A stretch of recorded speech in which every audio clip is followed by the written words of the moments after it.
Presidente da República José Ramos Horta terça halau visita cortesia do Comitê Central Partido Comunista Vietnam, onde Hassorumal o secretário-geral To Lam e Hanoi, onde colhia com o avanço do desenvolvimento nivelau e território Timor-Leste, no louva a relação bilateral entre Timor-Leste. Presidente da República José Ramos Horta apreciando o agradecimento ao Vietnam de o general Tom La, nebe foi apoio máximo ao Timor-Leste a ser membro permanente ASEAN.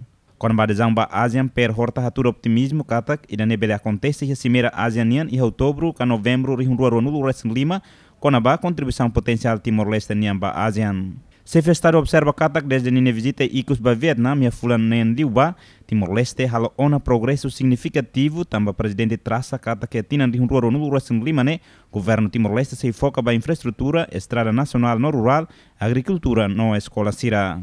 Durante o encontro, o presidente Ramos Horta sublinha progresso e aumento parceria comercial sira a atualização conectividade na ligação fio submarino. O presidente mostrou com o Fundo Soberano Timor-Leste tinha a oportunidade de atuar investimento e a Vietnam.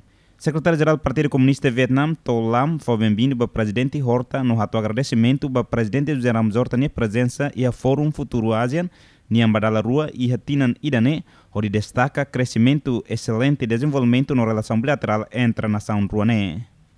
General Tolam nota, Vietnam tem objetivo a desenvolver a nação Ida o rendimento as não expressa esperança da cooperação estratégica ao Timor-Leste, enquanto reafirma na fato em Vietnam tem apoio ao Timor-Leste na adesão à ASEAN.